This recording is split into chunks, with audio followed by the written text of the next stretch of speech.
चलिए उसी पेपर का हौसला को कंटिन्यू कर रहे हैं क्वेश्चन नंबर 21 से। ये क्वेश्चन जो है आपके बुक में भी आप लोगों ने किया है, सिर्फ मेरे को पर्पस है यहाँ पे आपको रिकॉल कराने के लिए, कुछ पॉइंट जो है उसको देखना है। यहाँ पे जो है डिसोल्यूशन का क्वेश्चन है, it was agreed firm to be dissolve, तो फॉर्म डिसॉल्व हो रहा, डिसोल्यूशन का है। रिक्वायरमेंट क्या है? Necessary account to close the books, account बनाने की है। ये ध्यान रखिएगा, जब क्वेश्चन को रीडिंग टाइम होगा तो आप पहले ही देख लेना भैया एंट्री मांगा है। अब देखो मैंने क्वेश्चन कैसे पढ़ा है, मैं पूरा क्वेश्चन अभी पढ़ा भी नहीं है, आप लोग को भी ये अप्रोच करना है। पहले देखो कि बॉटम लाइन पढ़ो कि रिक्वायरमेंट क्या है, उसके बाद देखो ये किस टॉपिक से क्वेश्चन है। तो ये डिसॉल्व्ड है, डिसोल्यूशन से है। बॉटम लाइन है कि नेसेसरी अकाउंट। तो नॉर्मली अकाउंट्स के क्वेश्चन में आपका फर्स्ट लाइन या बॉटम लाइन पे आपको रिक्वायरमेंट गिवन होती है। डिसोल्यूशन का क्वेश्चन है, जनरल एंट्री नहीं बनानी है, सिंपल क्वेश्चन है, सारी चीज वैसे ही है। सिर्फ जो है अपने को कुछ एडजस्टमेंट है जो आप लोग पहले भी बुक किए हुए हैं, उसको फिर से आपको करना है। तो यहाँ पे जो है आपका A took over furniture at 800 and debtors amounting to 20,000 at 70,200. तो at 70,200 तो A को डेबिट करेंगे 800 plus 70,200 to realization और creditor at paid by him at this figure। तो realization account debit to A आपका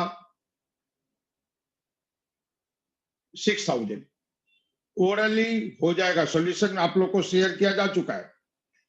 B took over all the stock at 7,000 and some sundry asset at 7,200 being 10% less than the book value.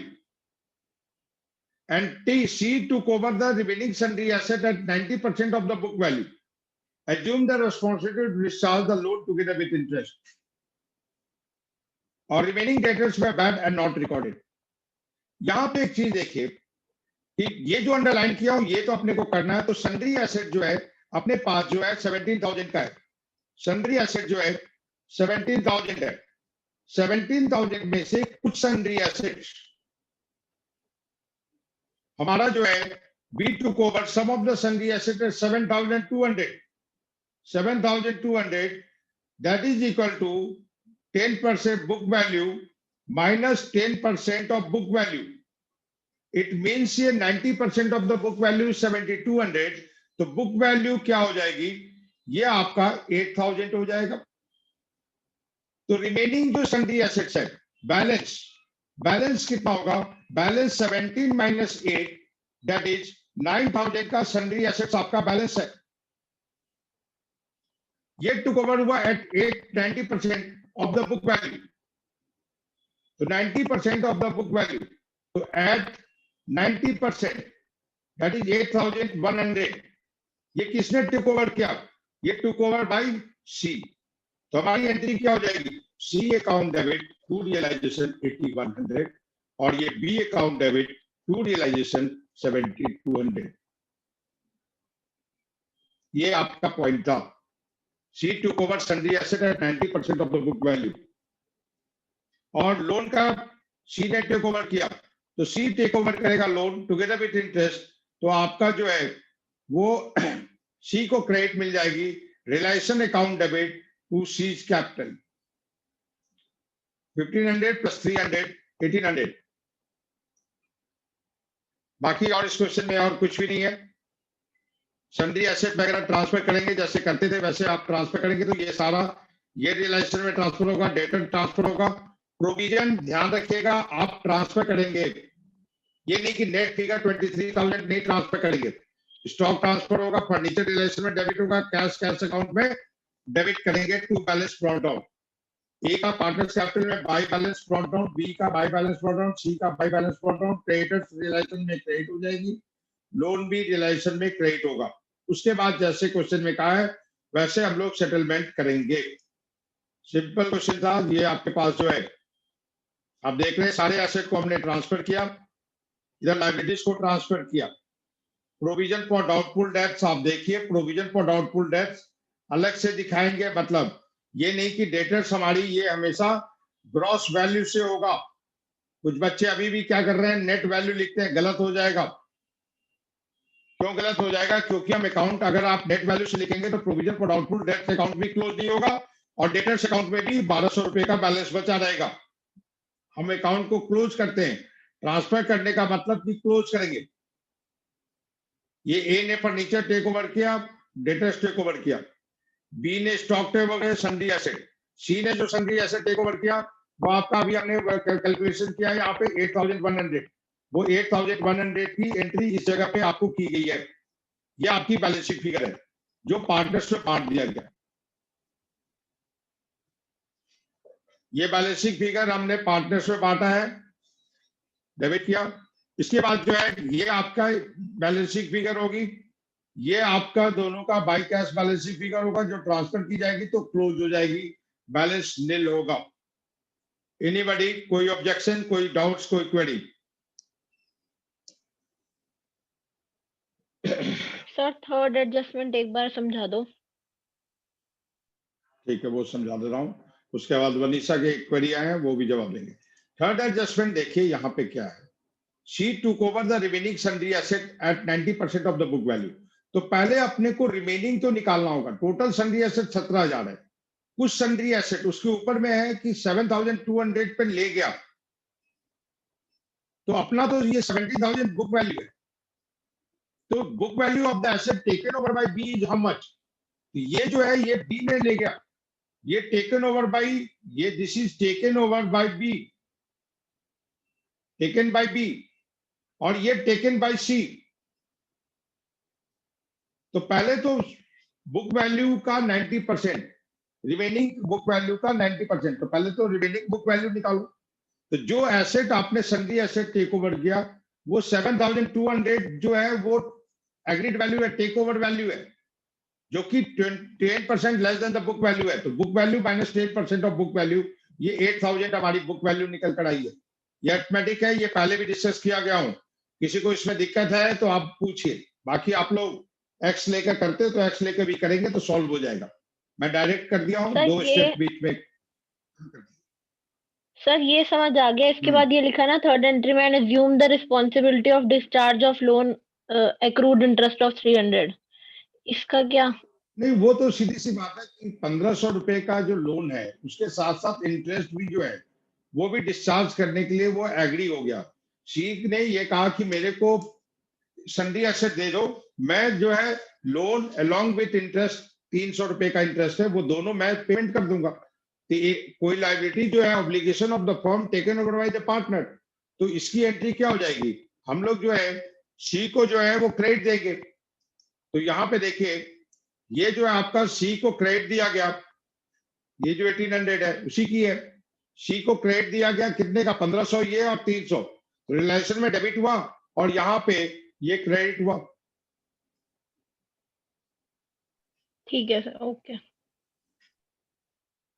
इसके बाद जो है अभी वनीसा की एक queries है, फिर ओजस ने कुछ डाला वो भी देखते हैं। Sir, can we transfer workman compensation reserve directly to realisation account if there is no claim or if it is transferred to partners capital account? आप डायरेक्टली रिलेशन अकाउंट, मैंने पहले जब मैंने पढ़ाया था डिजोल्यूशन तो उस वक्त भी मैंने कहा था कि दो ओपिनियन, दो तरीका है, आइदर तो आप रिलेशन में ट्रांसफर कर दीजिए या फिर पार्टनर्स में बांट दीजिए, जो मर्जी है वो कर लो, कोई दिक्कत नहीं है। लेकिन पार्टनर्स में बांटने में आपको कैलकुलेशन करना पड़ेगा, उससे बचने के लिए हम लोग रिलेशन में ट्रांसफर कर देते हैं।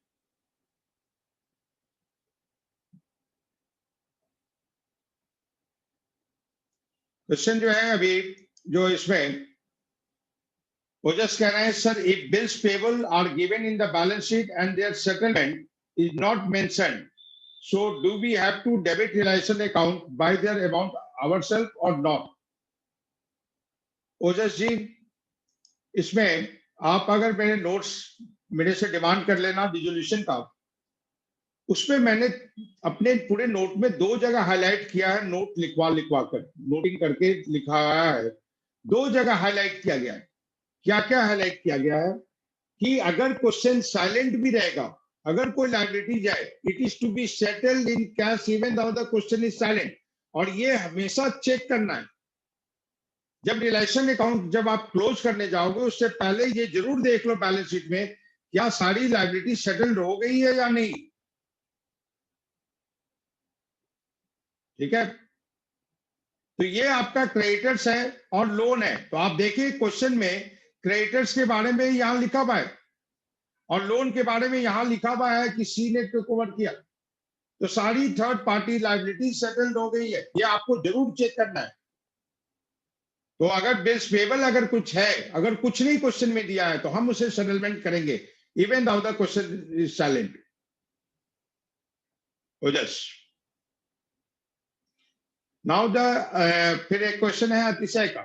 सर स्कूल में मैम ने कहा है investment fluctuation reserve to be transfer to partners capital account if there is no investment as per DK, तो ये सही है। देखो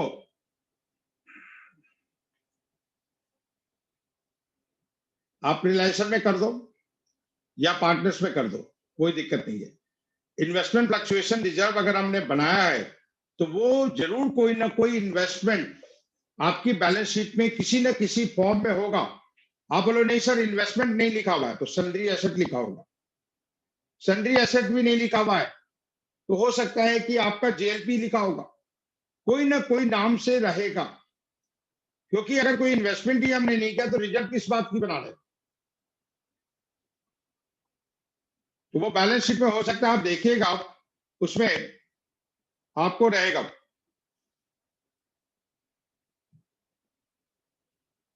ठीक है, तो आप लोग उसमें जो भी स्पेसिफिक रिजर्व है जो मैंने नोट में दिखा है बिल्कुल आप लोग को रिटर्न में लिख कर दे दिया, वो उसमें ये नहीं है, कंफ्यूजन नहीं है, आप लोगों को होना चाहिए।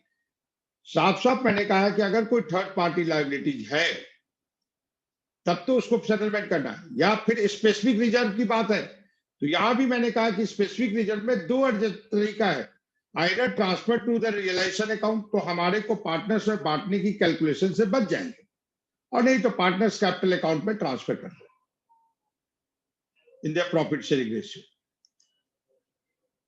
ठीक है, ये जो क्वेश्चन है 22, इस क्वेश्चन को मैंने कहा था आप लोग को करने के लिए, इसमें बाकी सारे चीज कुछ भी नहीं है। यहां पे draw of the account showing inter settlement among the partners, और ये क्वेश्चन जो है ड्रॉ ऑफ अकाउंट मतलब लेजर अकाउंट बनाना है। आपको देखना होगा ये क्वेश्चन है क्या चीज का। The form would be dissolve, dissolution का क्वेश्चन है। जीएलपी यहां पे आ रही है और प्लांट और मशीनरी नेट वैल्यू है, सन्ड्री क्रेडिटर बिल पेबल है, करंट अकाउंट भी है। तो करंट अकाउंट का मैं ये क्वेश्चन डिस्कस करके छोड़ रहा हूं, फिर इसमें दिक्कत होगी तो अगले क्लास में और भी एक्सप्लेनेशन दी जाएगी।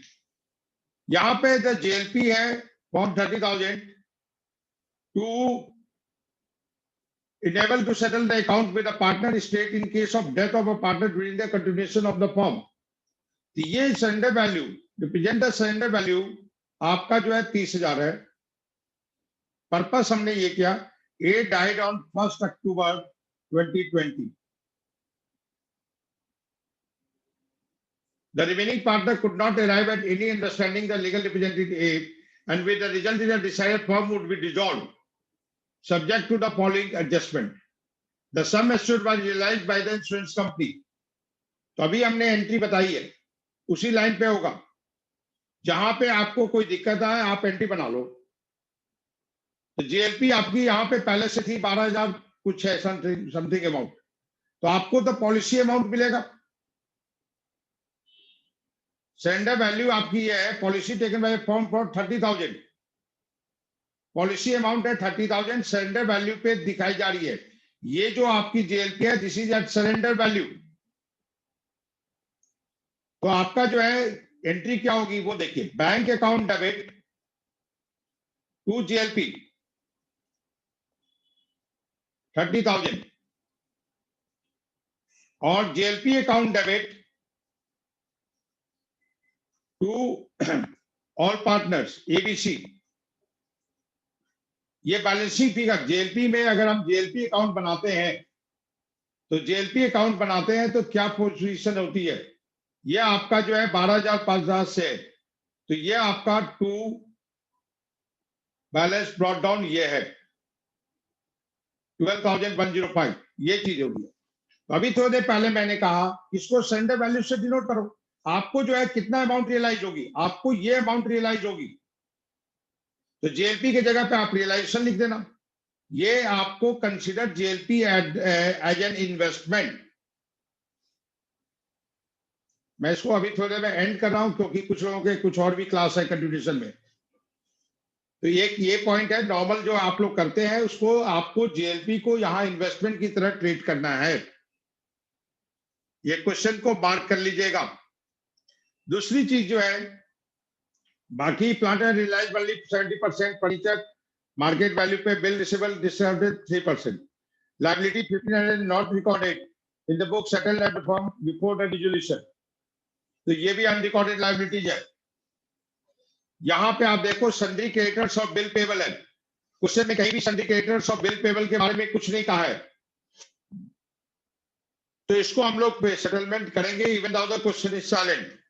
और करंट अकाउंट यहाँ ए और सी है और ये बी का करंट अकाउंट है, तो करंट अकाउंट बनाएंगे और उसका जो भी बैलेंसिंग फिगर होगा वो कैपिटल में ट्रांसफर कर देना। ये जो पॉइंट है stock to be trade comprises, अब इसमें स्टॉक जो है वो कितना इससे पैसा मिला, तो 29,940 का जो स्टॉक है उसका 70% जो है वो मार्केट आइटम्स है और वो 70% ऑफ द बुक वैल्यू पे हुआ और बुक वैल्यू पे रियलाइज हुई। और ऑब्सोल्यूट जो है 10% ऑफ टोटल इन्वेंट्री का 10% और रेस्ट जो है वो जो भी बुक वैल्यू होगा उसका 50%। तो एक छोटा सा कैलकुलेशन हम लोग कुछ इस तरह से करेंगे।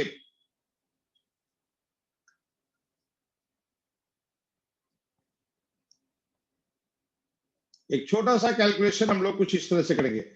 29,940 का 70% ये हुआ, इजिली मार्केटेबल है, बुक वैल्यू पे रियलाइज हुई।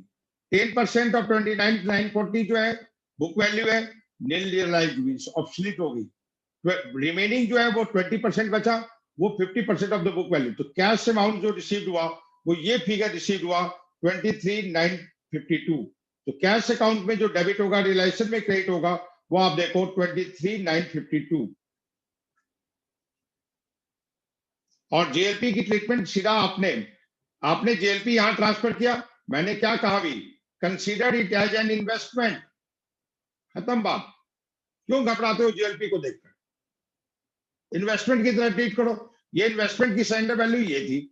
अब चूंकि पॉलिसी मैच्योर होगी, पार्टनर डेथ हो गई, अब बच्चे यहाँ पे इससे भी परेशान होते हैं, साइकोलॉजिकल ये हो जाता है प्रेशर, अरे ये तो डिजोल्यूशन में डेथ का क्वेश्चन डाल दिया। कहा यार कुछ नहीं है, डिजोल्यूशन होने का कारण क्या था वो मैंने दिया कि पार्टनर की डेथ हो गई और बाकी पार्टनर ने कहा कि हम अब बिजनेस नहीं करना चाहते हैं, फर्म को डिजोल्व कर दिया।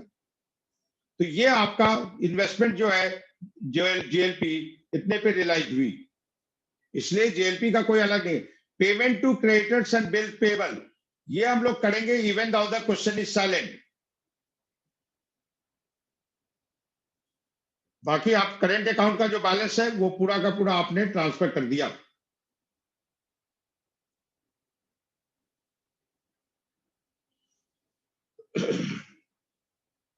यही है इसमें, और कुछ भी नहीं है।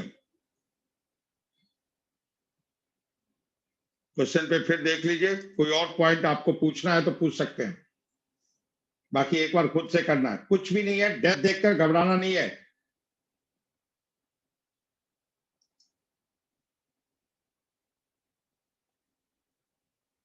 हाँ करंट अकाउंट शो करना है क्योंकि draw up account showing inter settlement among the partner, current account show करेंगे, करंट अकाउंट शो करेंगे। मैंने अपने सॉल्यूशन में नहीं दिया है, आपको एग्जाम में शो करना होगा, अकाउंट बनाकर उसका पहले ट्रांसफर जैसे यहाँ लिखा है ना, तो वो आपको लिखना होगा उसमें। और बोलिए।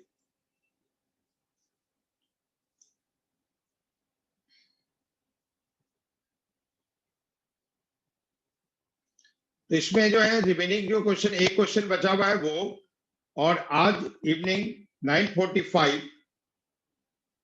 में हम लोगों का एमसीक्यू क्विज है 45 क्वेश्चंस हैं, बहुत ही अच्छे क्वेश्चंस हैं। 45 मिनट्स मैक्सिमम टाइम दिया जाएगा।